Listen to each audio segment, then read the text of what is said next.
Solía pensar que algunas personas nacían con suerte. Por ejemplo, mi hermana podía dejar caer un vaso de leche, mentir al respecto y, de alguna forma, mis padres terminaban pidiéndole perdón por haberle exigido demasiado. Y yo, bastaba con que respirara un poco más fuerte para que mi madre soltara. ¿Por qué siempre tienes que complicarlo todo, Clara?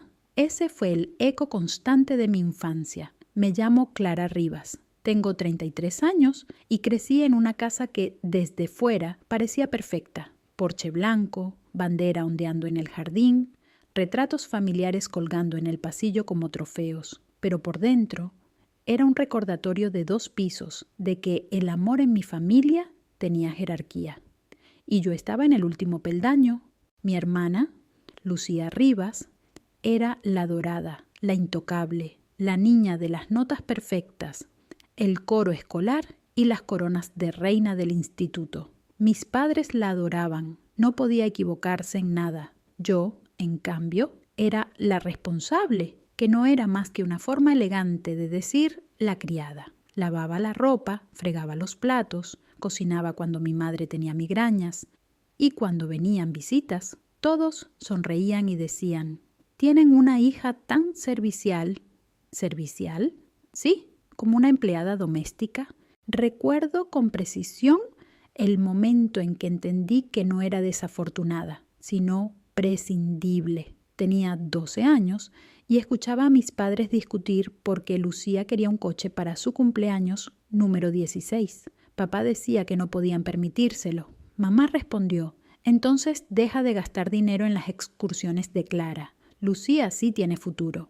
No sabían que yo estaba escuchando, pero desde aquella noche dejé de esperar cariño. Cuando terminé el instituto, ni siquiera me molesté en solicitar las universidades que me habían prometido. Lucía consiguió una beca completa, claro, gracias a los contactos de don Ricardo Rivas, nuestro padre, con su jefe del banco. Yo, en cambio, caminé directa a la oficina de reclutamiento y me alisté en el ejército. El reclutador me miró de arriba abajo, sorprendido.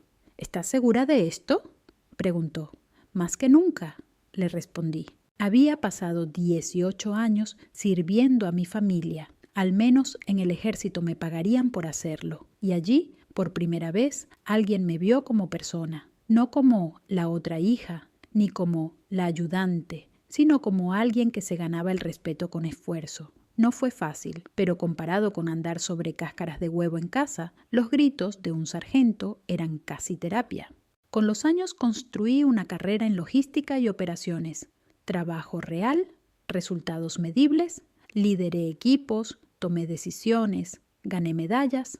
Mis padres nunca dijeron estar orgullosos. Lucía, en cambio, se casó con un empresario que heredó una cadena de concesionarios. La boda fue descomunal. Carpa blanca, champán, orquesta en vivo. No fui dama de honor. Me invitaron para organizar. Eso era para ellos, la sirvienta de siempre. Después de eso me distancié. Las llamadas eran breves, las fiestas inexistentes. En Navidad enviaba una caja de galletas desde donde estuviera destinada y mi madre respondía con un mensaje seco. «Gracias, cariño», como si le hubiera mandado una factura. No necesitaba su aprobación. Tenía mi unidad, mis hermanos y hermanas de uniforme y un propósito que ellos jamás entenderían.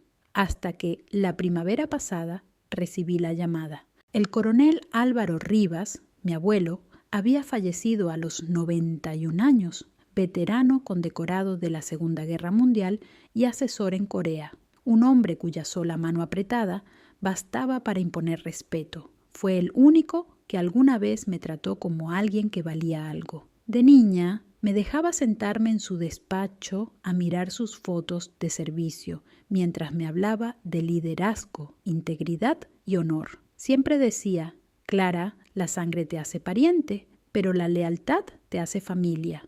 Viví siguiendo esa frase, así que cuando supe de su muerte, no lo dudé. Compré un billete de avión y volví a casa. No por mis padres, ni por Lucía, por él.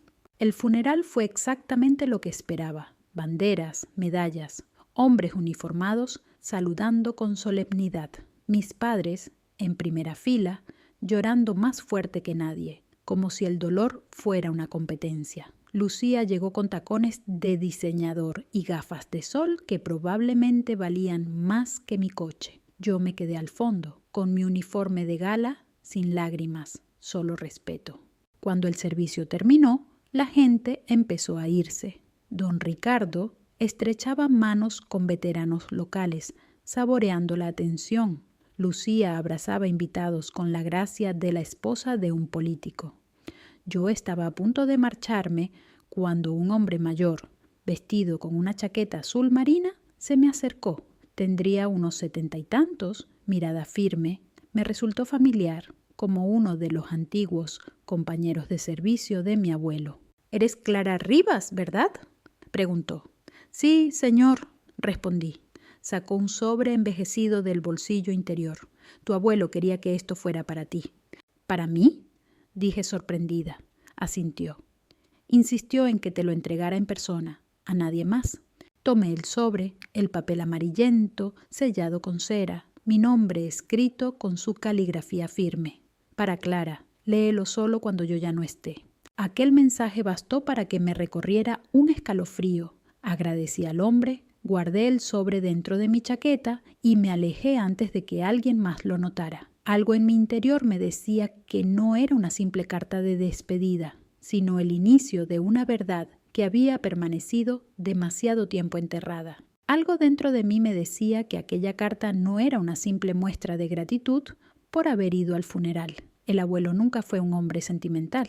Si me había dejado algo específicamente a mí, tenía un propósito. Cuando regresé al coche de alquiler, me senté durante varios minutos observando el sobre como si pudiera adivinar su contenido solo con mirarlo. No sabía qué esperaba. Tal vez una despedida, algún consejo, una historia del pasado, pero al abrirlo no encontré consuelo. Encontré dinamita, una única hoja mecanografiada con la firma del coronel Álvaro Rivas al final. La primera línea me hizo contener el aliento. «Clara, si estás leyendo esto, significa que fracasé en proteger la verdad. Lo que te han dicho sobre mi herencia es mentira». Me quedé helada. El corazón me latía en los oídos. ¿La herencia? La misma que, según Lucía, mis padres habían gestionado para el bien de todos. Una casa, unas tierras, la pensión militar y unas cuantas inversiones. Nada fuera de lo común. Pero la carta continuaba. «El testamento que te mostrarán no es el que firmé. Dejé la mayor parte de mis bienes a ti. Tu hermana lo cambió tras mi primer ictus». Sentí un pinchazo en el pecho. Volví a leer más despacio, intentando convencerme de que había entendido mal. Pero no, era claro. Mi abuelo me lo dejó todo y Lucía falsificó el testamento. Había más. «Sospecho que tus padres lo saben, pero eligieron callar para protegerla. Lo siento, Clara. Quería que supieras la verdad, aunque eso destruya el apellido Rivas». Me temblaban las manos.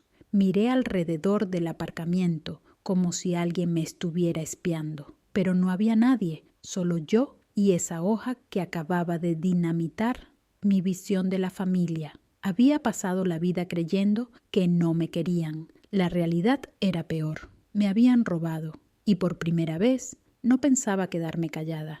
Guardé la carta con cuidado en el sobre. El corazón aún golpeaba fuerte, pero mi decisión era firme. Mientras me alejaba del cementerio, la lluvia golpeaba el parabrisas y el sobre descansaba en el asiento del copiloto como una granada sin anilla. Conduje sin rumbo hasta que vi un viejo diner junto a la carretera, de esos con luces de neón parpadeantes y olor a café quemado. Entré, me senté en una mesa y pedí un café negro. Solo eso. Necesitaba algo que me recordara que estaba viva. La carta seguía entre mis manos, arrugada por la tensión. ¿Qué demonios iba a hacer? ¿Llamar a mis padres? ¿Presentarme en la mansión de Lucía y gritarle en la cara? No, eso era lo que ella esperaría. Clara está perdiendo el control otra vez. Ella siempre fue buena manipulando. Saqué el móvil, tomé una foto del documento y la subí a la nube cifrada. Viejos hábitos del ejército. Nunca confíes en un solo punto de fallo. No estaba en combate, pero Las estrategias seguían valiendo. Protege tu información, elige tu campo de batalla. Ataca cuando el enemigo baja la guardia. Una camarera de mirada cansada se acercó con la cafetera. ¿Estás bien, guapa? Tienes cara de que te han atropellado el alma. Le dediqué una sonrisa sin fuerza. Algo así. Cuando salí del local, el aire olía a asfalto mojado y gasolina. Me senté en el coche sin arrancar, repasando mentalmente mis contactos. Gente en logística, en la reserva, algunos en la rama legal militar. Pero, ¿a quién podía confiarle algo así? Un testamento falso, un fraude familiar. No era una operación, era personal. Regresé al motel, abrí el portátil y busqué el registro oficial del condado sobre la herencia de mi abuelo. Y ahí estaba, un testamento archivado 2 semanas antes de su muerte. ¿Quién figuraba como ejecutor? Don Ricardo Rivas, por supuesto. Pero entonces vi la fecha de la notarización. No coincidía con el día que el abuelo estuvo hospitalizado. Yo estuve con él ese día. No podía ni sostener un bolígrafo, mucho menos firmar un documento legal. El pulso se me aceleró. Esto no era solo traición, era fraude y probablemente falsificación interestatal. Capturé pantallazos de todo y los subí al servidor cifrado. Si Lucía pensaba que el crimen se había enterrado con el abuelo, no conocía a la Clara en modo combate. A la mañana siguiente ya tenía un plan. Marqué el número de un viejo amigo de base, Sargento Diego Torres, ahora trabajando en asuntos jurídicos del ejército. Habíamos servido juntos durante años. Confiaba en él más que en nadie. ¿Torres?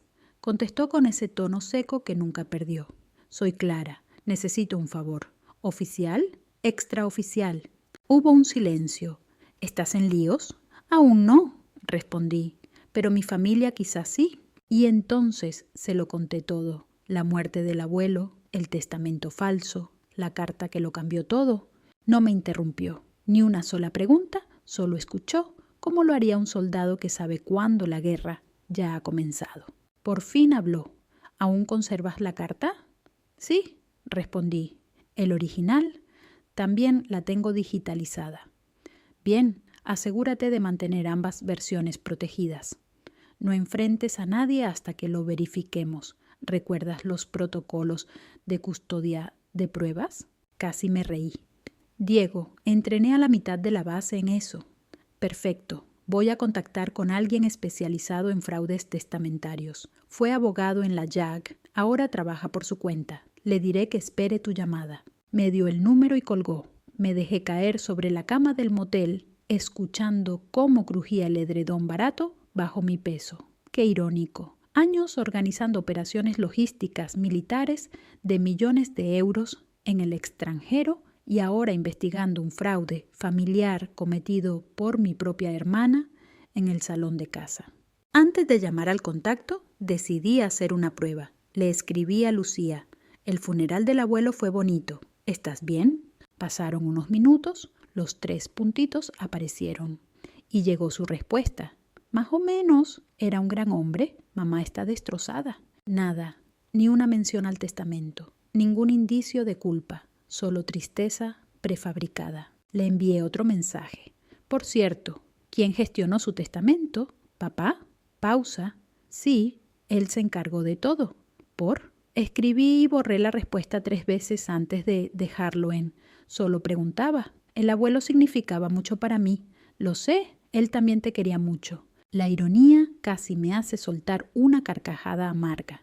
Cuando por fin llamé al contacto de Diego, se presentó como abogado Ramiro León, antiguo abogado militar, ahora investigador privado, especializado en disputas de herencias. Tenía esa voz tranquila de quien ha visto demasiadas miserias para sorprenderse. Señorita Rivas, el sargento Torres me explicó su situación, dijo. ¿Usted cree que el testamento fue falsificado?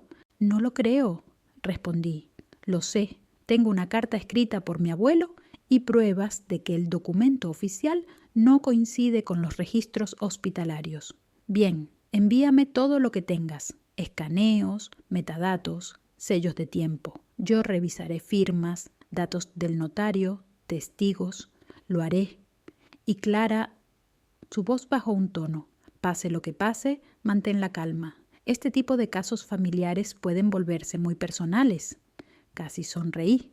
Muy personales, se queda corto. Esa noche envié todo. Fotos de la carta, registros del condado, capturas de pantalla e incluso firmas antiguas del abuelo extraídas de papeles militares que aún conservaba. Ramiro León confirmó recepción y prometió una revisión preliminar para el día siguiente. Dormir fue imposible. Mi mente repasaba cada momento de mi infancia, reinterpretando señales que antes había ignorado. El modo en que mis padres siempre dejaban que Lucía gestionara la correspondencia del abuelo. Aquella vez que él mencionó modificar el testamento para equilibrar las cosas y mamá cambió de tema inmediatamente. La manera en que Lucía se puso extrañamente nerviosa tras el primer ictus del abuelo.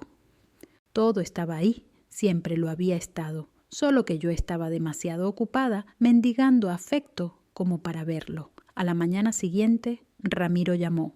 ¿Y Clara? ¿Está sentada? Siempre que alguien pregunta eso, suele ser mala señal, respondí con ironía. El testamento archivado fue alterado. Las firmas de los testigos son falsas, copiadas de otro documento. Y el notario que figura se jubiló 5 años antes de la fecha indicada. Un escalofrío me recorrió la espalda. ¿Entonces está confirmado? Aún no de forma oficial, pero sí, es una falsificación. El testamento original fue destruido o reemplazado. Para lograrlo, tanto tu hermana como tu padre debieron tener acceso. No dije nada por unos segundos. La garganta se me secó. Ramiro continuó. Podemos presentar una demanda civil primero y mantenerlo discreto mientras reunimos pruebas válidas. Pero si quieres que esto se haga público, necesitarás una causa penal. Ahí es donde tu pasado militar te da ventaja. Tu credibilidad es sólida y el ejército no se anda con rodeos con temas de integridad. Exhalé lentamente. ¿Me estás diciendo que use mi reputación como arma? Te estoy diciendo que tienes poder de negociación, sargento. Le agradecí y colgué. Me quedé mirando la pared del motel. Un cuadro torcido de un faro colgaba sobre la cama. Pensé en el abuelo, en cómo hablaba del honor, como si fuera el aire mismo. Tal vez esta era mi forma de seguir ese legado. No sabía todavía cómo enfrentar a Lucía o a mis padres, pero sabía una cosa con certeza. Construyeron su comodidad sobre una mentira, y yo ya no iba a proteger su secreto. Tomé las llaves y el sobre del cajón. El papel ya estaba suave de tanto tocarlo. Mi pulso era firme, mi mente despejada. No iba a suplicar por la verdad. Iba a reclamarla, iba a demostrarlo. La casa seguía igual, el mismo porche blanco, el mismo césped recortado al milímetro, la misma bandera ondeando al frente, como si la familia que vivía dentro representara algo digno de honor. Aparqué a una calle de distancia, no por miedo, sino para darme un minuto y calmar el pulso. Puedes haber servido en 2 misiones en el extranjero y aún así no estar preparada para enfrentar a tu madre. Saqué la carta de mi mochila y la guardé en el interior de la chaqueta. Empecé a caminar.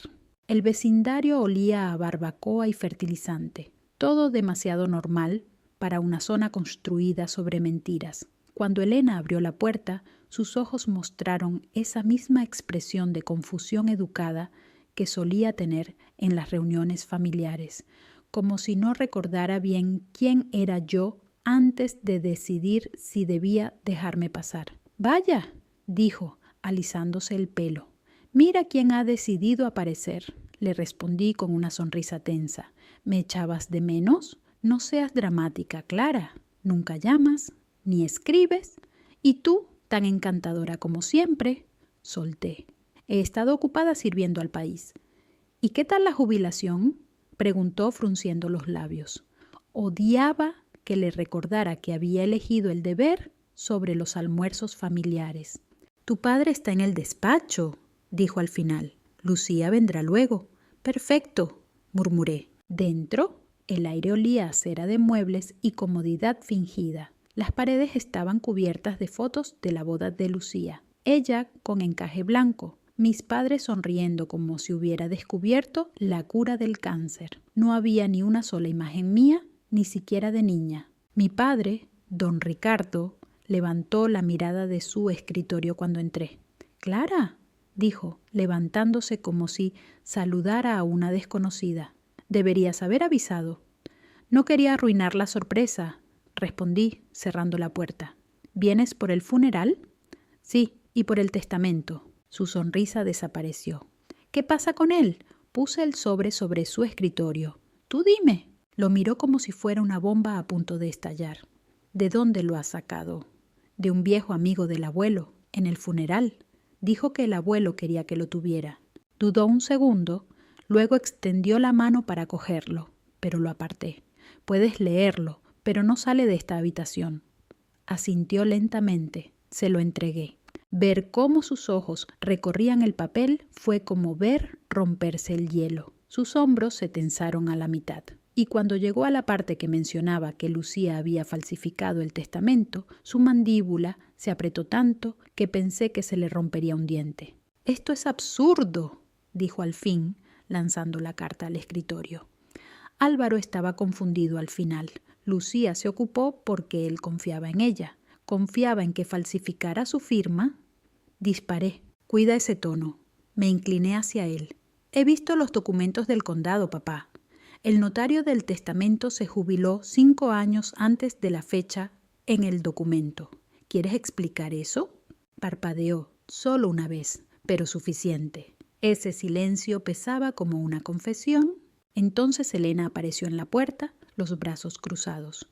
«¿Qué está pasando?» «Tu hija está acusando a su hermana de fraude», dijo don Ricardo con voz tensa. «No estoy acusando», corregí. «Estoy demostrando». El rostro de mi madre se endureció. «Siempre estuviste celosa de ella. Desde pequeña no soportabas que fuera especial». Reí, seca, sin una pizca de humor. «Sí, mamá, muy especial. Tan especial que reescribió un testamento y robó el legado de un hombre moribundo». Sus ojos se afilaron. «Siempre has querido dañar a esta familia. Primero al unirte al ejército en vez de quedarte cerca. Y ahora esto. No dejaré que nos arrastres por el barro». Inspiré hondo. «No hace falta. La verdad ya está bastante sucia». Don Ricardo dio un paso adelante, su voz calma pero gélida. «No sabes en qué te estás metiendo. Hazte un favor. Quema esa carta y sigue con tu vida». La parte de mí que alguna vez habría obedecido ya no existía. Lo miré directo a los ojos. Esta vez no. Una voz suave interrumpió. «¿Qué ocurre?» Lucía estaba en la entrada, impecable como siempre. Abrigo de diseñador, rizos perfectos, mirada inocente, perfectamente ensayada. La pequeña actriz de la familia. Me giré hacia ella.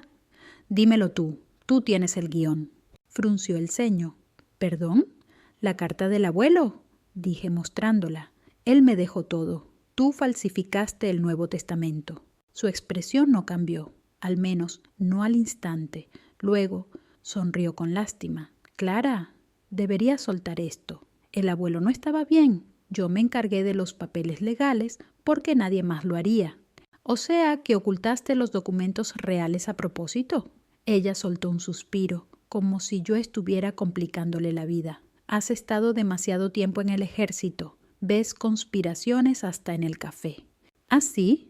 Entonces explícame cómo aparece la firma de un notario retirado en un documento reciente». Por un instante, el silencio cayó como una losa sobre la habitación. Lucía miró de reojo a don Ricardo, quien bajó la vista. Elena se movió apenas, un leve cambio de peso de un pie al otro, pero suficiente. En ese gesto mínimo se escondía una verdad incómoda que todos conocían. Sentí que el pecho se me encogía. «¿Lo permitisteis? Los dos». La voz de mamá tembló. «Tu abuelo quería que la familia permaneciera unida. ¿No deseaba una ladrona como nieta?», interrumpí. «¿Y sí quería hijos cobardes?». Eso la golpeó como un puñetazo en el estómago. Se quedó pálida. Lucía dio un paso al frente, bajando la voz como si aún tuviera el control. ¿De verdad quieres explotar todo esto, Clara? ¿Después de lo que hiciste a esta familia? ¿Lo que yo hice? Levanté una ceja. ¿Te refieres a huir? ¿A no haber estado cerca cuando el abuelo enfermó? ¿A avergonzar a mamá y papá? No mereces ni una moneda de lo que él dejó. Disparó. Ahí estaba, la máscara empezando a resquebrajarse. Le dediqué una sonrisa fina, medida. Lo curioso del merecer es que el abuelo pensó que yo sí lo merecía. Por eso escribió mi nombre, no el tuyo. Su rostro enrojeció de golpe. Durante un segundo creí que iba a bofetearme, pero en lugar de eso, agarró su bolso y siseó: «Estás completamente loca», y salió hecha una furia. La puerta se cerró de un portazo que hizo vibrar los cristales. Elena me miró con frialdad. «Espero que estés satisfecha». «Todavía no», respondí. Tomé la carta del escritorio de papá y la guardé de nuevo en mi chaqueta. Tal vez deberían llamar a su abogado, porque yo ya lo hice. Salí antes de que pudieran replicar. Las botas resonaban contra el suelo pulido. Afuera, el aire parecía más limpio, más afilado. Subí al coche, sujeté con firmeza el volante. Mi pulso seguía sereno. Por primera vez, el peso del juicio de mi familia no me aplastaba, me impulsaba. Mientras conducía de regreso al pueblo, reconocí el coche de Lucía un poco más adelante, mal aparcado junto a la acera. Estaba dentro, hablando por teléfono, probablemente llamando a su abogado o a su esposo, ensayando su próxima actuación. Pasé a su lado sin frenar, pero por un segundo nuestras miradas se cruzaron a través del parabrisas. Sus ojos estaban abiertos de par en par, calculadores. No había miedo, solo estrategia. Perfecto, que haga sus planes, que mueva ficha. Yo ya no era su hermana invisible y callada. Era la mujer que habían creado con sus mentiras y estaba lista para desmontar su imperio, una verdad a la vez. Lo primero que hice después de salir de esa casa fue estacionar detrás de una ferretería y soltar el aliento que llevaba conteniendo 20 años. Me temblaban las manos, pero no por miedo, sino por esa descarga de adrenalina que precede a cada misión. Llevaba toda mi vida adulta rastreando logística, identificando rutas y desenmascarando a quienes creían poder esconder la verdad a plena vista. Y mi hermana acababa de ofrecerse como mi nuevo objetivo. Saqué el portátil del asiento del copiloto y me conecté al Wi-Fi del restaurante de carretera. Lo bueno de los pueblos pequeños, nadie protege sus redes. Entré en la página de World Marine Industries, la empresa que el abuelo fundó desde cero tras retirarse de la marina. Orgullo absoluto. Se dedicaba a fabricar piezas para buques navales. Todo legal. En su tiempo, después de su derrame cerebral, Lucía y papá asumieron el control del consejo. La portada de la web era pura fachada, banderas, astilleros, orgullo corporativo. Pero apenas abrí la sección financiera, detecté el hedor, un fondo de consultoría, catalogado bajo Logística de Mantenimiento, creado en 2010, el mismo año en que el abuelo enfermó. Transferencias recurrentes de $20,000, sin proveedor identificado, solo una cuenta privada bajo las siglas SW, las iniciales de mi hermana. Empecé a escanear los documentos, cruzando fechas, revisando facturas PDF. Cada mes, como un reloj, el dinero salía de la empresa y se desvanecía en ese fondo. Quien lo organizó ni siquiera se molestó en ocultarlo bien. Corrupción perezosa. Envié los datos por correo a abogado Ramiro León y los llamé de inmediato. Contestó al segundo tono, con voz baja, como si ya esperara malas noticias. He encontrado un fondo de consultoría vinculado a las iniciales de mi hermana. Le dije, $20,000 al mes, sin falta. ¿Tienes el número de cuenta? Parcial. El resto está tachado. ¿Está bien?, respondió, con ese tono sereno de quien ya va 10 pasos por delante. Voy a solicitar los registros oficiales si es necesario, pero por ahora No hagas nada que pueda alertarlos. ¿Puedes averiguar quién gestiona sus cuentas? Mi padre, respondí. Vaya, dijo, como quien conecta piezas en un tablero que ya conocía. Estás ante un caso de fraude interno combinado con falsificación testamentaria, dijo el abogado Ramiro León con un suspiro pesado. Es un patrón claro. Un patrón. Lo había visto antes. Escándalos de adquisiciones militares, proveedores fantasmas en el extranjero, contratos falsos, consultorías ficticias. La misma estructura, solo cambiaba el terreno de batalla. Al colgar, le envié un mensaje a Sargento Diego Torres, el contacto del ejército que me había conectado con Ramiro. Necesito un favor. Revisión extraoficial de los contratos de Ward Marine. Respondió 5 minutos después. Recibido. Te mando la lista de proveedores del Departamento de Defensa. Mientras tanto conduje hacia los muelles donde operaba Ward Marine. En los tiempos del abuelo, ese lugar era un hervidero de actividad. Ahora se veía estéril, impersonal, corporativo, muerto. Me detuve frente a la reja, observando cómo unos trabajadores cargaban cajas marcadas como suministro naval. La ironía me golpeó como una bofetada. Mi familia lucrándose con la marina, mientras simulaban honrarla.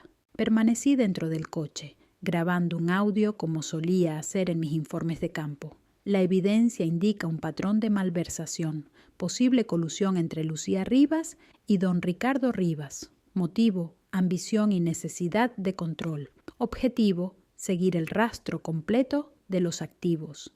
El teléfono vibró otra vez. Era Diego. Me había enviado el listado. Ward Marine había recibido 3 contratos de mantenimiento naval en los últimos 10 años. Uno destacaba, adjudicado en 2012, justo después del segundo derrame cerebral de mi abuelo. La persona que figuraba como responsable de la negociación, Lucía Rivas, vicepresidenta de operaciones. Monto del contrato, $46 millones. Y ahí estaba la explicación. No se trataba solo de la herencia. Era una carrera por controlar todo antes de que la Marina comenzara a hacer preguntas. Copié todo a una unidad segura. Entonces algo llamó mi atención. Un edificio lateral con un letrero descolorido, archivo. No había guardias, tampoco cámaras visibles. Esperé hasta que anocheció.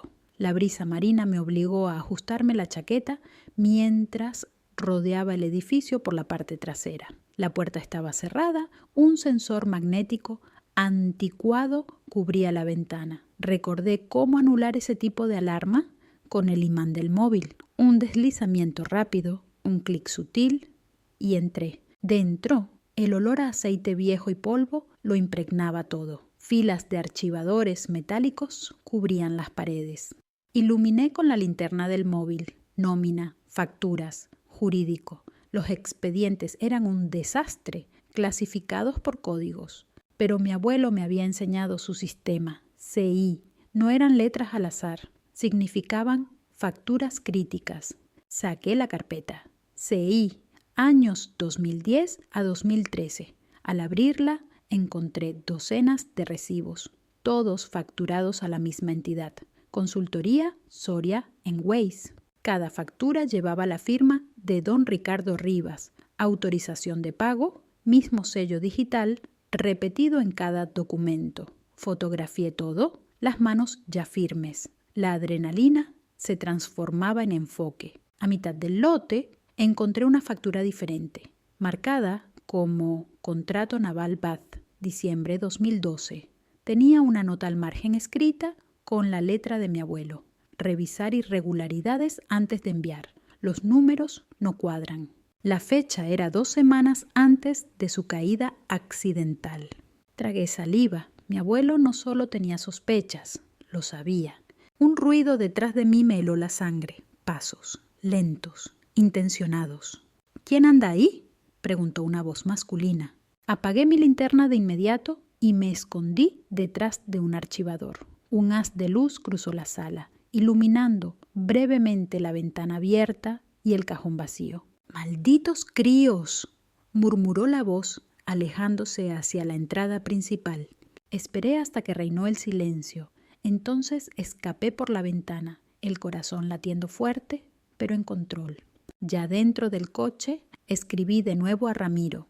Tengo copias físicas de facturas firmadas por mi padre, posiblemente ligadas a contratos con la Marina. El abuelo las cuestionó antes de morir. Respondió al instante. Asegura todo. Verificaré firmas y sellos. No guardes los originales en casa. Sonreí con dureza. ¿Crees que soy novata? Conduje hasta un almacén de renta por la zona. Alquilé un pequeño trastero bajo un nombre falso. Viejo protocolo militar.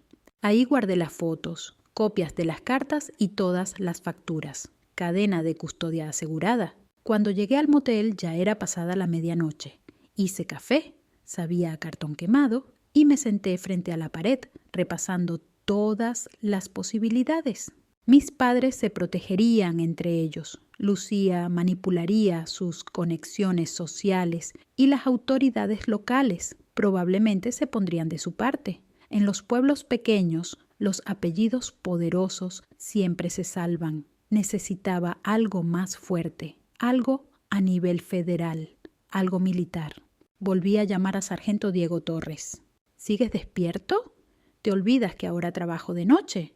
Rió. ¿Qué pasa? Encontré facturas vinculadas a un contrato con la Marina, consultorías falsas. Mi abuelo las había señalado antes de morir.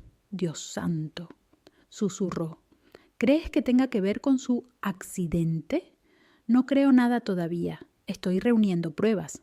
Hablaré con comandante Bruno Calderón en la Agencia de Auditoría de Contratos de Defensa. Si esos pagos tocaban fondos federales, estamos hablando de fraude militar. Fraude militar. Mi familia había superado todo límite. Después de colgar, abrí las redes sociales de Lucía. Estaba en una gala benéfica esa misma noche, sonriendo junto a su esposo, copa de champán en mano. La descripción decía, orgullosa de apoyar a nuestros veteranos y de honrar el legado del abuelo. Tuve que contener una arcada. Estaba usando su nombre, su honor, para financiar su imperio de mentiras. Abrí otra pestaña del navegador. Penalizaciones por fraude en contratos de la Marina. Pena máxima, 20 años. Mínima, 5. No buscaba prisión, todavía no. Buscaba la verdad. Y a veces, la verdad y la justicia caminan de la mano. Me recosté en la silla. La luz del viejo motel parpadeaba sobre mí. Entre el zumbido de la bombilla y el ronroneo del mini frigorífico, sentí esa calma previa al combate. No la clase de pelea que se inicia para ganar, sino la que se libra para terminar lo que otros dejaron incompleto. Cerré el portátil, tomé las llaves y salí. El aire nocturno cortó mi piel como una hoja afilada. Allá afuera, Lucía y don Ricardo Rivas dormían tranquilos, creyendo que los secretos estaban enterrados para siempre. Se equivocaban. A la mañana siguiente, desperté con mi rostro en las noticias locales. Casi me eché a reír. El titular: veterana en desgracia acosa a su familia por disputa de herencia. La presentadora hablaba con tono condescendiente, como si se refiriera a un perro callejero que había mordido por miedo. Usaron una foto mía del ascenso en el ejército. En ella salgo erguida, orgullosa, disciplinada. Pero la usaron para hacerme ver inestable. No tenía que adivinar quién estaba detrás. Lucía siempre supo tocar los medios como un violín. Su marido controlaba la mitad de los anunciantes del pueblo y mi padre aún jugaba al golf con el director del periódico. Coordinaban esa campaña de difamación más rápido que un convoy militar. La reportera citaba a una fuente familiar. Ella ha estado emocionalmente inestable desde que salió del ejército. Ve delitos donde no los hay. Trastorno de estrés, manipulación, codicia. Me lanzaron encima todo el diccionario de insultos clínicos. Al mediodía, mi bandeja de entrada estaba saturada. Mensajes de antiguos compañeros del ejército, preocupados. Desconocidos recomendándome terapia. Y uno de Elena Rivas, frío y cortante. Has ido demasiado lejos. Detén esta locura antes de que te humilles aún más. Borré todos. He sobrevivido a cosas peores. Pero la historia ya no era solo local. Al día siguiente apareció en medios regionales. Lucía debió filtrarles la narrativa perfecta. La hermana veterana celosa, envidiosa del éxito de su hermana menor. Incluso usaron fotos de Lucía abrazando a mi padre en el funeral, pintándola como la hija ejemplar bajo el ataque de una hermana desequilibrada. Apagué el televisor. El ruido no importaba. Lo único importante era la evidencia. Ellos usaban la emoción como arma. Yo tenía la verdad. Aquella tarde me reuní con capitán Manuel Ortega, el viejo compañero naval que me había entregado la carta del abuelo. Nos vimos en un diner para veteranos, junto al puerto, uno de esos sitios que aún olía a grasa de tocino y café rancio de los años 60. Parecía inquieto. Apretaba su taza como si se aferrara a un trozo de estabilidad. «¿Ya hablan de ti?», susurró. «Tu hermana ha convencido a muchos de que eres peligrosa». Sonreí con ironía. «Si lo fuera, créeme, ya lo sabría». Él soltó una risa seca, pero se inclinó hacia mí. «¿Estás segura de seguir con esto? La gente con dinero y conexiones no juega limpio». «Yo tampoco», respondí sin dudar. Me miró con seriedad.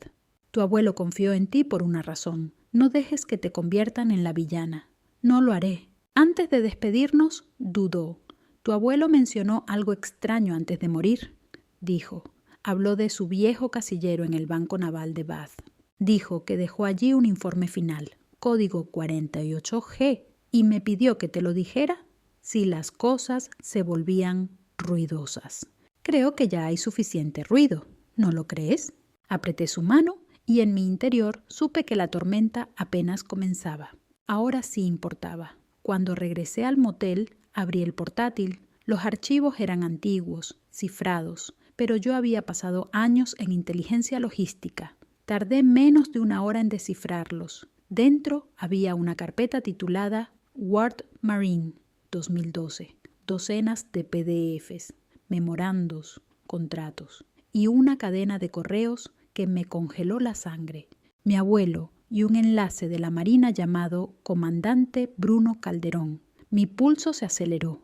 Ese era el nombre que Sargento Diego Torres había mencionado. Los correos eran claros como el agua. El abuelo había detectado irregularidades en la oferta de Ward Marine y quería denunciarlo. Bruno había aceptado revisar los números. El último mensaje de la cadena tenía fecha 2 días antes del accidente del abuelo, de Comandante Bruno Calderón para Coronel Álvaro Rivas.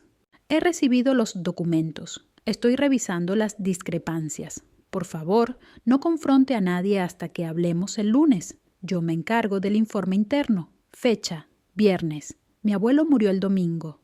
Me quedé frente a la pantalla, inmóvil. Él no había caído por accidente. Alguien se aseguró de que no llegara el lunes. Antes de que pudiera asimilarlo, mi móvil vibró. Un mensaje de un número desconocido. «Deja de escarbar. Estás arruinando el nombre de tu familia». Sin firma. Lo borré al instante, pero un escalofrío me recorrió la espalda. Al anochecer, otro artículo basura apareció en línea. Veterana del ejército bajo investigación por robo y acoso. Citaban fuentes anónimas que aseguraban que había robado documentos de la empresa y entrado ilegalmente a las oficinas de Ward Marine. Ese golpe fue certero. Solo alguien de adentro podía saber que estuve allí. Me asomé por la ventana del motel. Ningún coche sospechoso. Pero sabía que eso no significaba que no me estuvieran vigilando. Llamé a abogado Ramiro León, mi contacto legal, y le conté todo. Están tratando de desacreditarme antes de que pueda hacer esto público. No me sorprende, respondió con calma. Movimiento clásico, controlar la narrativa antes de que la verdad los alcance. ¿Aún tienes el disco duro? A salvo, respondí. Las filtraciones vienen desde dentro de Ward Marine, añadí. Lucía no actúa sola. La firma de tu padre aparece en esos contratos, dijo Ramiro. Está protegiendo algo más que la reputación de su hija. Contratos federales, testamento falso, encubrimiento mediático, han construido un imperio sobre mentiras. Entonces lo derrumbaremos, dijo él. pero lo haremos bien, sin fugas, sin emociones, solo con pruebas. Y pruebas, es justo lo que tengo. Después de la llamada, contacté de nuevo con Diego. Encontré correos de Bruno Calderón con mi abuelo. Mencionaba un informe interno. Minutos después, recibí un mensaje. Bruno aún trabaja en la DCAA. Haré que te llame. 1 hora más tarde, el teléfono sonó. La voz al otro lado era serena, baja, profesional. Capitana Rivas, escuché que has estado investigando algo que me resulta familiar. Comandante Calderón, solo Bruno ahora, estoy retirado, dijo con una pausa breve. Le conté todo, la carta del abuelo, el testamento falsificado, los contratos, el fondo de consultoría, todo. No me interrumpió. Cuando terminé, su respuesta fue baja, casi un susurro. Tu abuelo tenía razón, los números no cuadraban. Presenté una alerta interna después de su muerte, pero desapareció del sistema en menos de una semana. Siempre sospeché que alguien de más arriba la eliminó. Mi mano se tensó en el teléfono. ¿Crees que mi familia tuvo ayuda? Él dudó. Si Ward Marine estaba canalizando dinero a través de contratos con la Marina, alguien tuvo que autorizarlo. Quizá alguien local o alguien federal. Sentí esa mezcla de furia y claridad que uno solo experimenta en zonas de guerra. Esa sensación que te grita, ahí está. Ese es el verdadero enemigo. ¿Puedes conseguirme esos registros? Haré lo que pueda, respondió. Pero ten cuidado, la gente que entierra informes también entierra testigos y mártires. Cuando colgué, me quedé mirando el techo desconchado del motel. Entre el yeso barato y el zumbido del aire acondicionado, entendí lo profundo que llegaba todo esto. Ya no se trataba solo de traición familiar, era corrupción estructural. Lucía había heredado el talento de la familia para manipular y lo había convertido en arma. A la mañana siguiente entré a un café local para desayunar. Al cruzar la puerta, las conversaciones se detuvieron. Camarera Rosa me miró con esa sonrisa tensa que los pueblos pequeños reservan para los que aparecen en televisión por las razones equivocadas. Sin decir nada, deslizó un periódico por el mostrador. Primera plana. Familia de veterana teme por su seguridad. Había una foto de Lucía en el porche, con lágrimas falsas en los ojos, mientras hablaba con un periodista. Debajo, la cita decía: solo quiero que mi hermana reciba la ayuda que necesita. La queremos, pero no está bien. Doblé el periódico por la mitad, dejé un billete de 5 euros sobre la barra y salí. Fuera, el viento de la bahía era cortante, húmedo, como si quisiera atravesarme los huesos. Caminé hasta mi coche, lo abrí y me senté al volante. Me quedé allí, inmóvil, durante un largo minuto. Mi reputación, mi nombre, todo lo que era. Lo habían convertido en un arma contra mí, pero cometieron un error que jamás debieron cometer. Me recordaron exactamente quién soy. No la sirvienta de la familia, no la soldado rota, no la mujer que se alejó. Soy la que siempre termina lo que empieza. En el ejército aprendí que cuando estás rodeada, no luchas con más fuerza, luchas con más inteligencia. Dejas que tus enemigos te subestimen, que crean que han ganado, y entonces actúas en silencio hasta que controlas el campo. Eso era exactamente lo que ibas a hacer. Los artículos difamatorios ya habían hecho su trabajo. La mitad del pueblo me miraba como si fuera un ejemplo de lo que no se debe hacer. La otra mitad ni siquiera sostenía mi mirada. Perfecto. Cuanto menos atentos estén, más margen tendré para moverme. Recogí mi habitación de motel con la precisión de una soldado que abandona su puesto. Luego conduje hasta el Banco Naval de Bath, un lugar al que solo acudían familias de dinero antiguo para guardar lo verdaderamente importante, sin publicidad, sin preguntas, sin errores. Entré vestida de civil, con el pelo recogido y la espalda recta, discreta, pero con firmeza. La empleada del mostrador levantó la vista. ¿Puedo ayudarla? Sí, respondí, deslizándole una nota. Taquilla 48G, código de autorización, cual legal. Ni se inmutó. Tecleó unos segundos y asintió. Un momento, por favor. Regresó con una llave metálica y me guió por un pasillo de puertas blindadas. El aire olía a acero y a papel envejecido. Dentro de la cámara me señaló una caja de seguridad incrustada en la pared. «Tómese su tiempo», dijo, y se retiró. Abrí la taquilla. Dentro había un sobre negro con el nombre de Don Ricardo Rivas impreso con letras firmes. Mis manos se mantenían estables, pero el corazón martilleaba con fuerza. Dentro, una memoria USB, una pila de documentos mecanografiados y una nota doblada, escrita a mano por mi abuelo.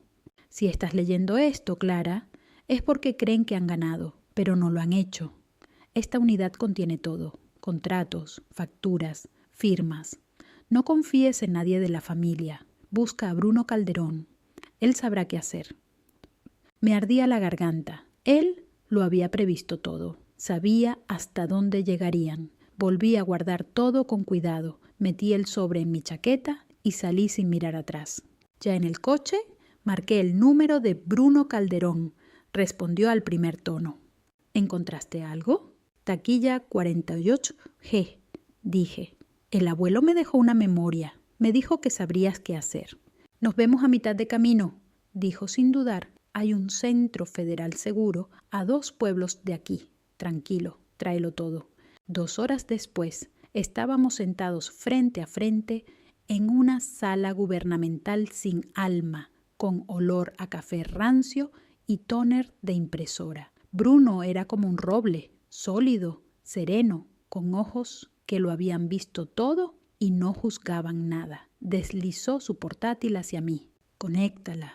La unidad se abrió al instante. Carpetas etiquetadas, contratos, facturas, correspondencia, todas repletas de escaneos, firmas y fechas.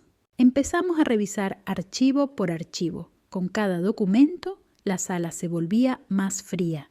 Ward Marine llevaba años desviando dinero de la Marina hacia cuentas de consultoría fantasma. Una de ellas se llamaba Consultoría Soria and Weiss, el mismo nombre que ya había visto antes en las facturas internas. Cada pago tenía las firmas de Don Ricardo Rivas y Lucía.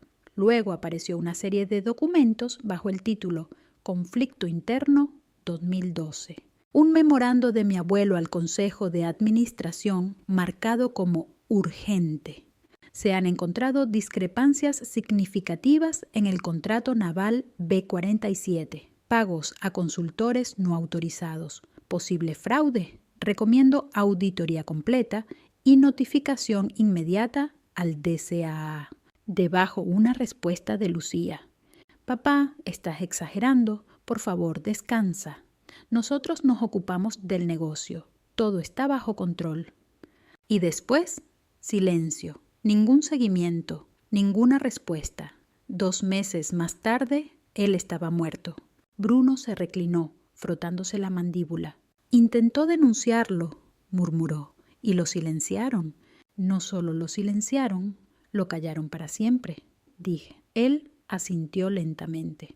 «Esto no es solo una estafa familiar, Clara. Esto es fraude en contratos federales. Eso implica sobornos, falsedad documental y puede que hasta homicidio, si lo eliminaron para taparlo todo».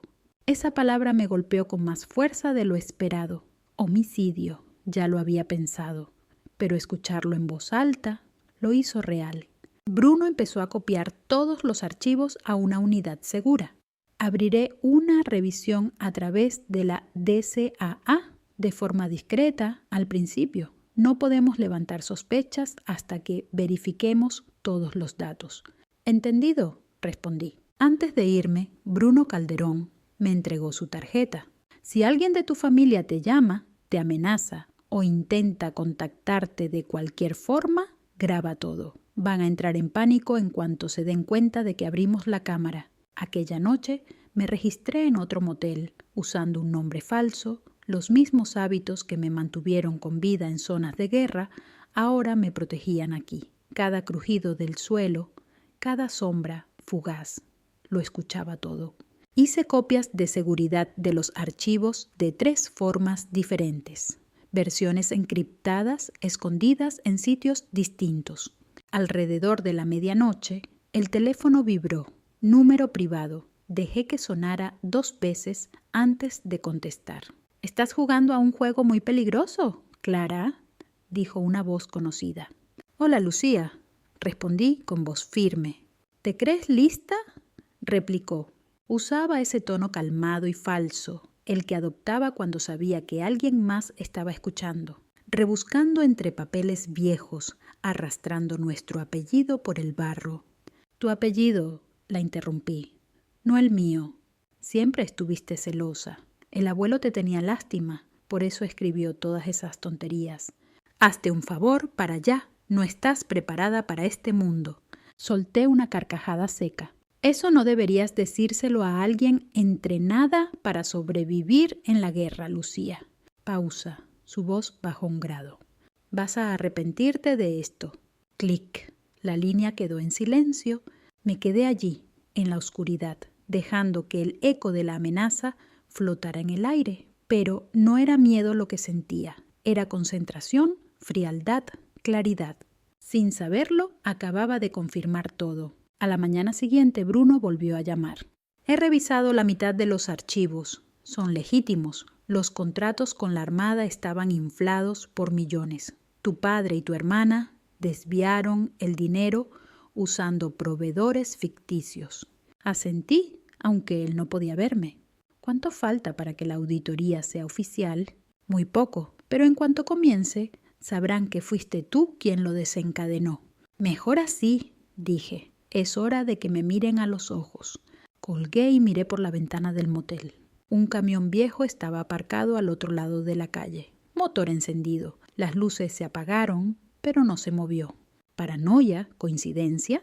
Tal vez no. Saqué el móvil y tomé una foto. Amplié la imagen. Un hombre con traje fingía mirar su teléfono, media cara oculta.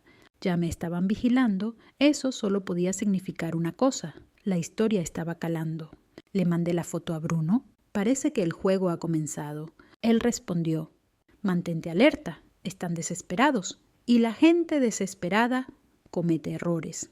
Cerré las cortinas. Me dejé caer en la cama con el peso de la verdad apretándome el pecho. Algún rincón de mi familia estaría ahora mismo desmoronándose, viendo cómo su fachada perfecta empezaba a resquebrajarse. Las palabras de don Ricardo Rivas resonaban en mi cabeza. El honor no muere con la verdad. Tal vez por eso me eligió a mí, no por ser la más lista ni la más leal, sino porque era la única a la que nunca tomaron en serio. Y ahora la verdad venía a por ellos, y esta vez no iba a quedarse enterrada. Esa mañana el aire se sentía más denso, como si el mundo contuviera la respiración. Estaba sentada en el coche frente al edificio federal de Augusta, con la carpeta de pruebas en el asiento del copiloto, tamborileando los dedos sobre el volante. Bruno me había llamado al amanecer. La DCAA daba inicio a una investigación interna, silenciosa, confidencial, pero oficial. El tipo de investigación que hace que los ejecutivos empiecen a borrar correos. Dentro, Bruno me presentó a 2 agentes que tenían el rostro de quienes no han dormido en días. Una de ellas, una mujer llamada Inspectora Marta Lozano, extendió los documentos sobre la mesa. «Capitana Rivas, esto es muy grave. Si todo se confirma, podríamos activar una auditoría federal completa sobre el historial de contratos de Ward Marine. Encontrarán mucho más cuando empiecen a escarbar», dije. Dejaron el rastro de migas justo lo suficientemente visible como para que alguien lo siguiera. El otro agente me miró de frente. «¿Está preparada para que esto salga a la luz? Cuando comience la auditoría, su familia sabrá que fue usted. Lo averiguarán de todos modos. Mejor que lo sepan por mí». Bruno me dio una leve inclinación de cabeza. Ese tipo de respeto silencioso entre soldados que saben que alguien ha tomado su decisión. Al mediodía, la solicitud oficial de auditoría ya estaba en marcha. Horas después, un memorando interno llegó al Departamento de Defensa. Conducta posiblemente fraudulenta relacionada con Ward Marine Industries. Esa frase, por sí sola, ya hacía que los abogados empezaran a sudar. Al salir del edificio, revisé el teléfono. 3 llamadas perdidas de don Ricardo, una de Elena y un mensaje de texto de Lucía. No sabes lo que has comenzado. Tenía razón, no sabía, pero estaba a punto de descubrirlo. Esa misma noche conduje hasta los astilleros. World Marine seguía operativa, con los focos iluminando pilas de planchas de acero y contenedores de carga. Desde fuera todo parecía normal. Hombres trabajando, carretillas sonando, el retumbar del metal repitiéndose como un mantra. Pero ahora cada sonido me parecía falso. Aparqué tras la antigua oficina de archivos, la misma en la que me había colado semanas antes. Un guardia de seguridad al que no reconocía hablaba por la radio cerca de la entrada. Estaba claro que desde mi última visita habían endurecido la vigilancia. Me quedé en el coche observando, analizando patrones. El mismo guardia cada 20 minutos. El mismo camión viniendo a recoger. La logística no cambia, aunque cambie la gente. El móvil vibró. Bruno Calderón. Tenemos la confirmación. Las cuentas falsas de consultoría fueron utilizadas para desviar dinero de la Marina a través de empresas fantasma. ¿Firmas?, pregunté. Las de Lucía Rivas en múltiples transferencias. Los sellos de aprobación de don Ricardo también. ¿Algo más? Pausa. Un nombre más aparece en los registros. Alguien ajeno a la familia. ¿Quién?, suspiró. Un contratista llamado Marcos Vidal, enlace civil de World Marine, trabajó antes en la oficina de adquisiciones de la Armada. Miré hacia los muelles. El guardia había sido reemplazado por un tipo que fumaba cerca de los contenedores. Ese nombre me sonaba. Vidal estaba en el funeral del abuelo, murmuré. Dio un discurso sobre la lealtad. La voz de Bruno cambió de tono. Él mismo firmó todos los contratos de tu familia desde 2012. Apreté el teléfono con fuerza.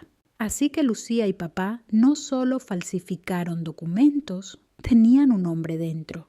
Eso es lo que hace que un fraude dure una década, dijo Bruno. No eran astutos, eran poderosos. Esa noche no volví al motel. Fui directo a la pequeña casa de Manuel Ortega, cerca del puerto. Era la única persona que nunca me había mentido y necesitaba claridad. Me abrió la puerta con una expresión que se suavizó al verme. «Tienes una pinta horrible», soltó. «Y me siento peor», reconocí al entrar. El olor a tabaco de pipa y cuero viejo llenaba el ambiente. Manuel me sirvió un trago sin preguntar. «Ya están cerrando el cerco, ¿verdad?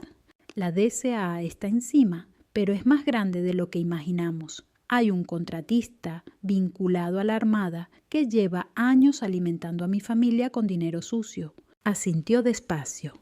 Gerardo tenía motivos para preocuparse. Me llamó la semana antes de morir. Mencionó a un tal Marcos que empujaba acuerdos nuevos. Me pidió que, si algo le pasaba, no dejara que sus documentos desaparecieran. Se me heló el pecho. ¿Te dijo eso? ¿Tal cual? Palabra por palabra, afirmó Manuel. Y sonaba asustado. Gerardo Rivas no era hombre fácil de asustar. Permanecimos en silencio unos segundos. Luego Manuel añadió: si Vidal sigue en juego, es el eslabón entre el fraude de tu familia y un delito federal. Pero no puedes enfrentarte a él sola. Sonreí con ironía. Dices eso como si alguna vez te hubiera hecho caso. Antes de que pudiera replicar, su móvil sonó. Miró la pantalla, frunció el ceño. Número desconocido. Respondió de todas formas, pero antes de poder hablar, se quedó blancos. ¿Quién es?, soltó con voz temblorosa. Sus nudillos se pusieron blancos mientras apretaba el teléfono y luego lo estrelló contra la mesa con la respiración agitada. ¿Qué ha pasado?, le pregunté. Me miró a los ojos. Una voz me ordenó dejar de ayudarte. Dijo que los accidentes pasan. Apreté la mandíbula. Nos están vigilando. Puedo cuidar de mí mismo, dijo, pero su tono decía lo contrario. Saqué el teléfono y escribí a Bruno. No pensaba arriesgarme. Están amenazando testigos. Muévete rápido. No tardó ni un minuto en contestar. Ya estoy en ello. DCA Remite el caso a la supervisión del Departamento de Justicia. Si te contactan otra vez, grábalo todo. Manuel se sirvió otro trago. Las manos le temblaban ligeramente. ¿Tú crees que irán contra los suyos? Ya lo hicieron, le recordé. El abuelo intentó exponerlos. Mira cómo acabó. A la mañana siguiente el sonido de unos golpes me despertó. Durante un instante se me paró el corazón, pero era solo Bruno. Estaba en la puerta, vestido de civil, con una carpeta en las manos. Pensé que querrías esto en persona, dijo. Dentro había los resultados del rastreo federal bancario. Los registros unían a Consultoría Soria & Weiss y Socios Estratégicos Vidal con una sola cuenta offshore en las Islas Caimán. El saldo era obsceno, millones. Tu hermana ha estado blanqueando dinero del gobierno en el extranjero, dijo Bruno. Esto ya no es solo fraude, es conspiración criminal. Pasé las páginas, mis manos firmes como nunca. Y Marcos Vidal era la pieza clave. Bruno Calderón asintió con gravedad. El Departamento de Justicia está preparando las imputaciones, pero hasta que no se presenten formalmente, tu familia va a defenderse como fieras acorraladas. Ten cuidado con quién hablas. Se marchó poco después. Yo me quedé sola, mirando por la ventana. Afuera, todo parecía en calma. El mar, los muelles silenciosos, la bandera ondeando con desgana en la brisa marina. Pero bajo esa aparente quietud, el mundo se resquebrajaba. Horas más tarde volvió a sonar el móvil Lucía Rivas. Contra todo instinto, contesté. Su voz era fría, contenida, como hielo en el cuello. ¿Te crees una heroína? ¿Vas a destruir todo lo que el abuelo construyó? Sonreí con tristeza. No, Lucía, estoy salvando lo poco que queda en pie. Guardó silencio unos segundos. Estás a punto de hacerte enemigos que no vas a poder controlar. ¡Qué curioso!, le dije. Eso mismo me decían en Irak. Y mira, aún respiro. Colgó sin más. Guardé el teléfono en el bolsillo y salí fuera. El aire olía a sal y gasoil. El cielo estaba teñido de gris. Un camión pasó despacio frente a mí, las lunas tintadas ocultando a quien fuese dentro. Tal vez no fuera nada, tal vez sí, pero ya no importaba. Había dejado de correr. Era hora de tomar el control del tablero. La lluvia golpeaba el parabrisas como una ráfaga de metralla. Conducía a toda velocidad por la carretera costera, los limpiaparabrisas sin poder seguir el ritmo. Manuel Ortega no respondía a mis llamadas desde anoche, y algo dentro de mí gritaba que no era porque estuviese durmiendo. Él no era de los que ignoraban el teléfono, mucho menos después de haber sido amenazado. Cuando llegué a su casa, las luces rojas y azules lo dijeron todo antes siquiera de salir del coche. 2 patrullas, una grúa y un pequeño grupo de vecinos bajo paraguas. Sentí un nudo cerrarse en el pecho. Un agente estatal me cortó el paso con la cinta amarilla. Señora, no puede pasar. Soy de la familia, respondí sin pensar. Mentira, pero se sentía como verdad. El policía dudó. ¿Es usted Clara Rivas? Sí, respondí firme. Asintió con gesto serio. Entonces querrá hablar con el inspector que está dentro. El suelo estaba cubierto de charcos de lluvia. La camioneta de Manuel estaba destrozada al pie de la colina. Accidente en solitario, decían. Frenos fallidos en una noche sin humedad. Limpio, sin marcas de derrape. Yo ya había visto demasiados accidentes en zonas de guerra como para confundir un sabotaje con una simple desgracia. El inspector, un hombre de unos 50 con la mirada cansada, me estrechó la mano. Seguimos recabando pruebas. Parece que perdió el control en la curva. Le sostuve la mirada. Había sido amenazado. No se inmutó. Hemos encontrado su teléfono dentro del vehículo. No hay llamadas recientes. Porque no tuvo tiempo de hacerla, dije sin pestañear. El inspector suspiró. Mire, señora Rivas, entiendo que esté bajo presión, pero a veces un accidente es solo eso. Y otras veces es una limpieza, añadí sin apartar la vista del ventanal cubierto de gotas. No respondió. Yo tampoco insistí, no serviría de nada. Familias como la mía sabían borrar sospechas con billetes. Volví al coche y me quedé inmóvil un rato. Las manos apretaban el volante con tanta fuerza que los nudillos se me pusieron blancos. Perder a Manuel Ortega me golpeó más de lo esperado. Era el último lazo con el abuelo, el único que había creído en mí sin exigirme pruebas. Pero el dolor no me detendría. Al contrario, acababa de encender la mecha. Fui directa al motel. Cogí mi portátil y accedí al servidor encriptado que Bruno había montado. Había un mensaje nuevo esperándome. Auditoría confirmada. De Ojo prepara citaciones judiciales. Movimientos en menos de 48 horas.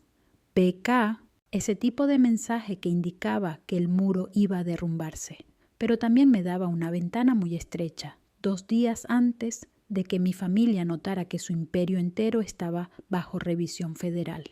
No pensaba quedarme de brazos cruzados esperando a que el gobierno lo gestionara todo. Ellos lo convertirían en papel, en acuerdos silenciosos. Yo quería que la verdad saliera a la luz. Pasé las siguientes horas preparando una declaración en vídeo, directa, clara, imposible de manipular. Solo yo, sentada en la mesa del motel, la carta del abuelo sobre la mesa, copias de los contratos al lado. No mencioné nombres, pero mostré las pruebas, el fraude, el testamento falsificado, las cuentas offshore, las amenazas. Cuando terminé, guardé el vídeo y subí copias cifradas a 3 servidores diferentes. Después envié 2 unidades físicas, una para Sargento Diego Torres en la oficina legal del Ejército y otra para Bruno Calderón. Si me pasaba algo, ese vídeo se publicaría automáticamente en menos de 48 horas. No era paranoia, era lógica. Al caer la tarde, volví a los astilleros. El aire olía a diésel y sal. Los obreros ya se habían marchado. Solo quedaba el sonido de las olas golpeando los cascos metálicos.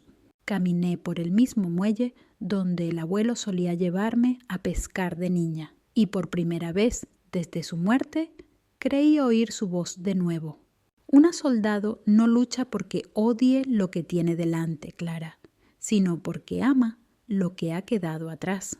Lucha porque ama lo que protege detrás de ella. Esa frase me golpeó más fuerte de lo que esperaba. Respiré hondo, me limpié la lluvia de la cara y saqué el móvil del bolsillo. Bruno Calderón contestó al primer tono. Malas noticias, dije. Manuel Ortega está muerto. Guardó silencio unos segundos.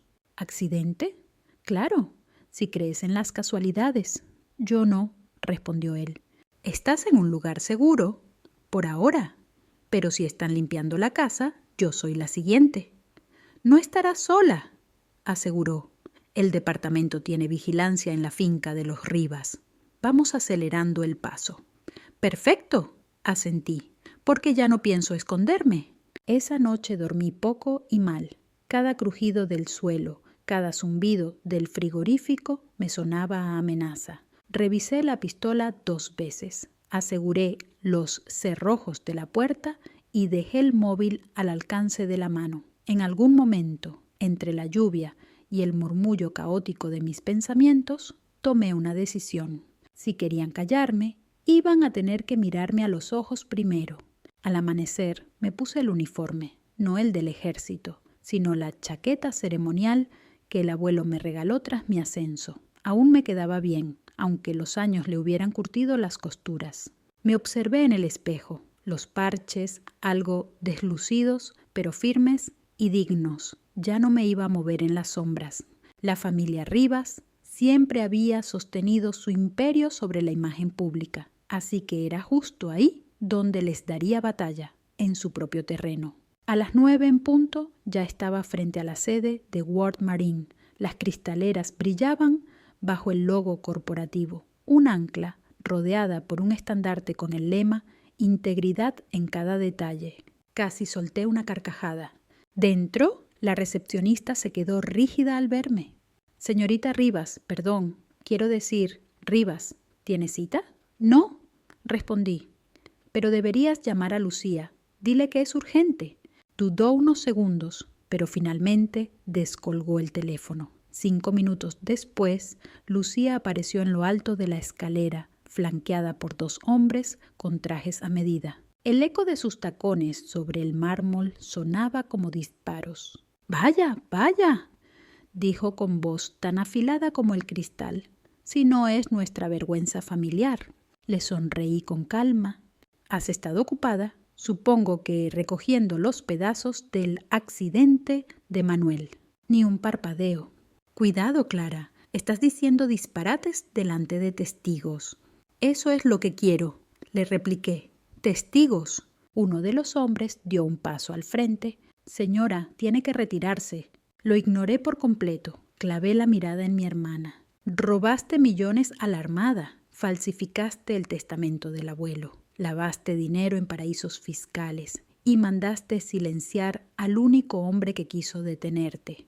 El silencio se rompió con un coro de exclamaciones. Los empleados asomaban desde los cubículos, móviles en mano, grabando sin pestañear. El rostro de Lucía se quebró apenas un instante. Los ojos se abrieron de golpe, antes de que recuperara su máscara de frialdad. «Seguridad», ordenó con tono glacial.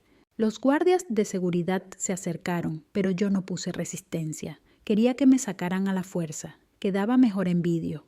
Apenas crucé la puerta, media oficina cuchicheaba y probablemente ya había una docena de clips subidos a internet. Desde el coche llamé a Bruno. «Prepárate», le advertí. «Van a venir a apagar fuegos». «Que vengan», respondió tranquilo.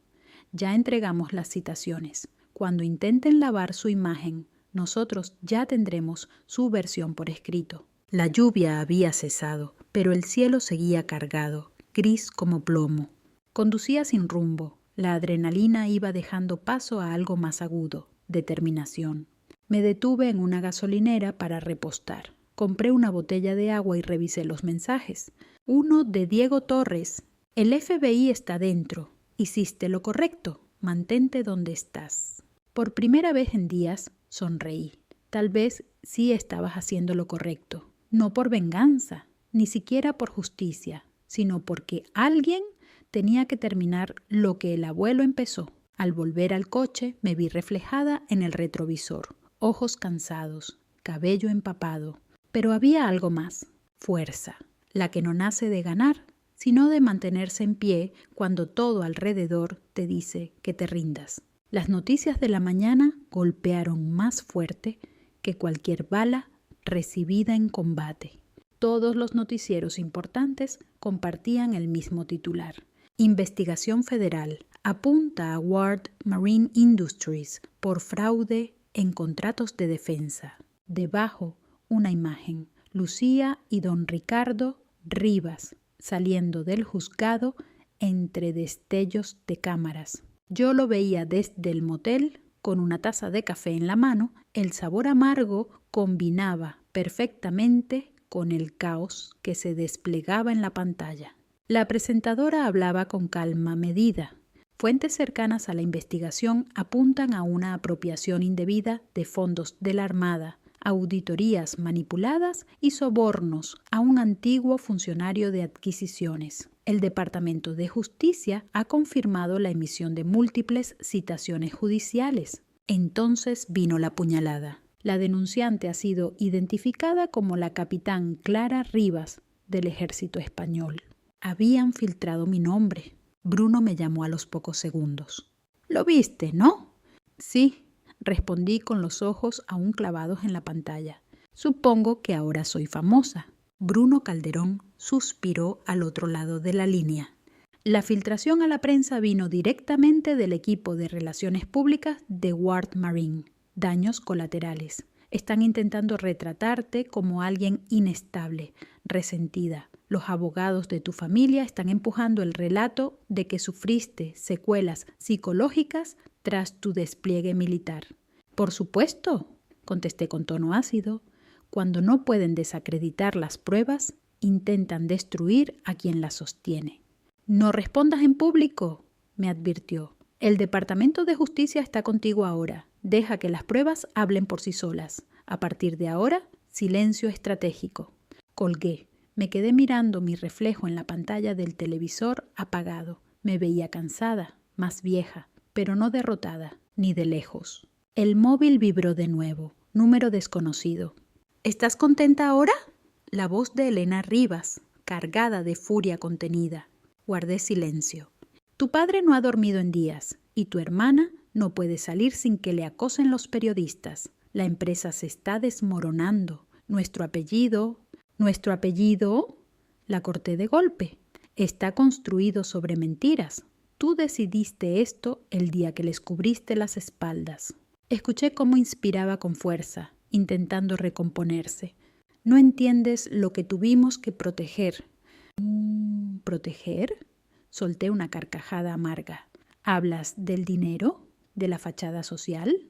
Porque al abuelo desde luego que no lo protegisteis. Su silencio lo dijo todo. Colgué antes de que pudiera maquillar la verdad con otra de sus excusas. Unos minutos más tarde, el encargado Julio llamó a la puerta de mi habitación en el motel. Se le notaba incómodo. Señorita, hay gente afuera preguntando por usted. Creo que son periodistas. Eché un vistazo por la persiana. 2 furgonetas, 3 cámaras, un tipo con traje barato y micrófono en mano. Agarré la mochila, salí por la puerta trasera y me alejé antes de que pudieran grabarme. Donde fuera, la historia me seguía. En la radio, en las redes, incluso en la cafetería donde paré a comer algo. La gente susurraba. Algunos me miraban con admiración, otros con recelo. Esa misma tarde, Bruno organizó una reunión con los agentes del Departamento de Justicia en el centro. Llegué temprano con el pelo recogido y la identificación militar en la mano. La sala de conferencias estaba llena. Abogados, investigadores y varios oficiales de alto rango. Agente Jimena Vidal, la fiscal principal, me dio la mano con firmeza. Capitana Rivas, gracias por venir. Hemos revisado todo el material que nos entregó. Es sólido. No lo hice por los titulares, respondí con serenidad profesional. Lo hice porque mi abuelo intentó hacer lo mismo y murió por ello. Su expresión se suavizó. Lo sabemos. Su auditoría original fue enterrada bajo informes falsificados. Usted la ha rescatado. Le ha devuelto la voz. Otro agente me entregó una carpeta. Hemos emitido órdenes de arresto contra Lucía Rivas, don Ricardo Rivas y Marcos Vidal. Esperamos que se entreguen en las próximas 24 horas. ¿Esperan? Repetí con escepticismo. ¿De verdad creen que van a presentarse así como así? Jimena suspiró. No todos. Tu hermana ya ha contratado un equipo de defensa penal. Vidal ha desaparecido. Me recosté en la silla con la mirada fija en la mesa. Entonces tiene miedo, y eso lo hace peligroso. Exacto, asintió. Si intenta contactar contigo, no respondas. Déjanoslo a nosotros. Al salir, la lluvia fina cubría las calles y las luces de la ciudad se reflejaban en el asfalto mojado. El móvil volvió a vibrar. Otro número desconocido. Contra todo juicio, contesté. No sabes lo que acabas de desatar, capitana, dijo una voz baja, grave. ¿Marcos Vidal? Respondí con calma tensa. ¿De verdad crees que esto termina con tu familia? Su tono era casi conversacional. Has sacado a la luz una red que va mucho más allá de lo que imaginas. Aún estás a tiempo de dar un paso atrás. ¿Tienes miedo? Dije. Bien, así debe ser. Soltó una risa seca. La valentía se admira, pero no te salvará la vida. Tu familia no es tu único enemigo ahora. La llamada se cortó. Guardé la grabación y se la envié a Bruno al instante. Lucía estaba al frente, vestida de negro, como si ese color pudiera redimirla. Su marido a su lado, con un rostro tan tenso como ensayado. Mi padre, don Ricardo, estaba cerca del altar, los hombros hundidos, la mirada perdida. El coro entonó algo suave, olvidable. El padre Esteban comenzó a hablar de perdón, del peso de la verdad, del valor de sanar. Casi me reí. Entonces Lucía se levantó. Su voz tembló lo justo para sonar auténtica. Mi abuelo fue un hombre con gran visión, dijo. Construyó nuestra familia con trabajo y fe. Incluso ahora, entre tanto dolor, creo que él desearía unidad, no división. Miro al público. Las lágrimas brillaban en sus ojos como el cristal. Nuestra familia ha sido objeto de terribles acusaciones, mentiras creadas para destruir lo que él construyó. pero nosotros conocemos la verdad, y esa verdad prevalecerá. Cada palabra estaba ensayada, cada pausa diseñada para generar compasión. Algo dentro de mí se quebró. Antes de poder frenarme, ya me estaba levantando. Las cabezas se giraron mientras avanzaba por el pasillo central. El eco de mis botas rompía el silencio de la iglesia. Lucía se congeló, la seguridad de su discurso desmoronándose. ¿Puedo decir unas palabras?, pregunté con voz clara, lo suficientemente fuerte para que el micrófono lo captara. El padre Esteban vaciló. Señorita, pero Lucía, aún sonriendo como si el control fuera suyo, dijo, por supuesto, la familia siempre es bienvenida. No tenía ni idea de lo que venía. Subí al púlpito, el mismo desde donde habían leído el elogio fúnebre del abuelo 2 años atrás, por las mismas personas que encubrieron su muerte. Respiré hondo, luego miré a los presentes. Me llamo Capitana Clara Rivas, dije. El coronel Álvaro Rivas era mi abuelo. Un murmullo recorrió la sala. Algunos me reconocieron por los informativos, otros simplemente sintieron que algo iba a estallar. No se suponía que estuviera aquí, continué, no porque no me invitaran, sino porque algunos aquí esperaban que guardara silencio. Han pasado años enterrando la verdad bajo sonrisas falsas y discursos públicos, pero el abuelo merecía algo más que silencio. Me giré hacia Lucía y don Ricardo.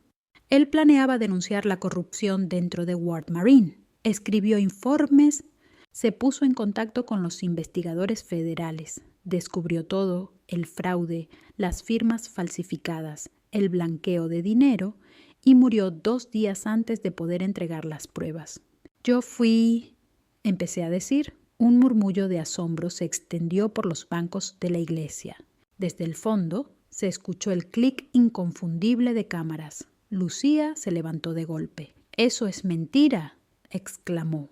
«¿De verdad?», repliqué, alzando una carpeta, porque el Departamento de Justicia lo ha confirmado todo. Los contratos, las cuentas en paraísos fiscales, la detención de tu socio, todo es real».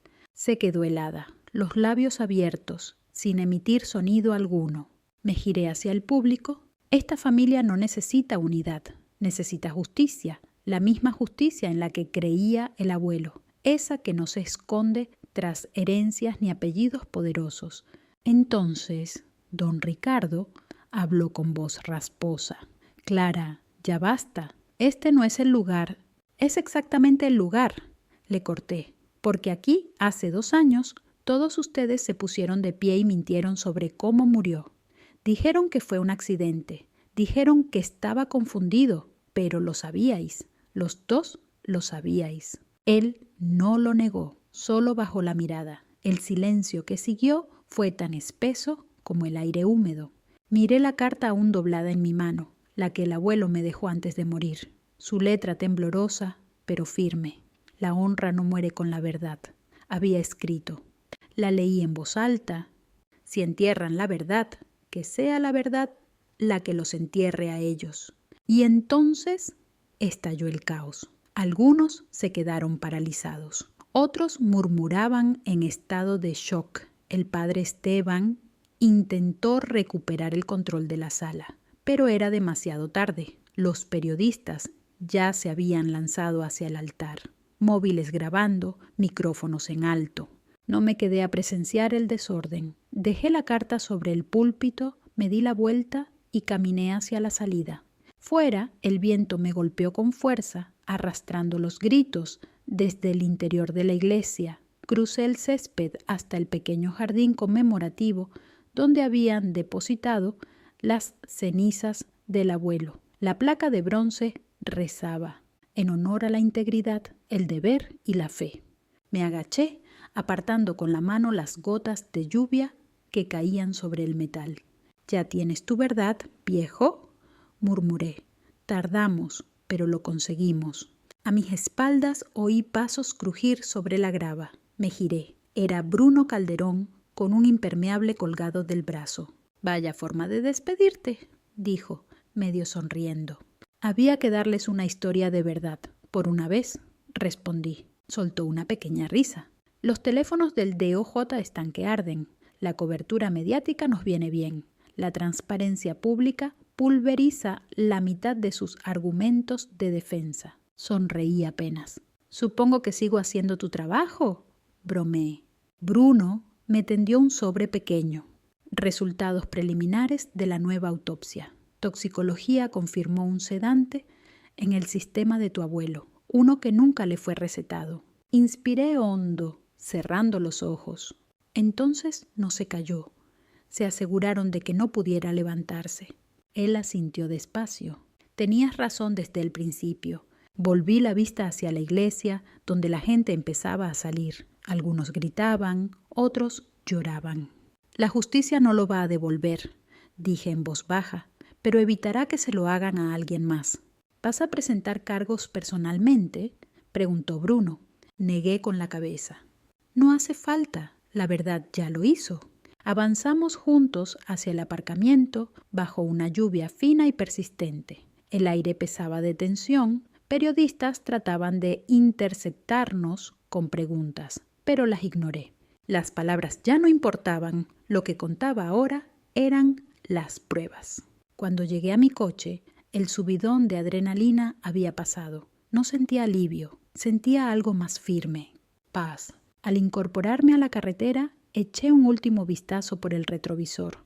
Lucía, rodeada de flashes, con la mano de don Ricardo en el hombro, ambos atrapados en la misma luz que durante años usaron para ocultarse. Y por primera vez en mucho tiempo, no sentí la necesidad de huir.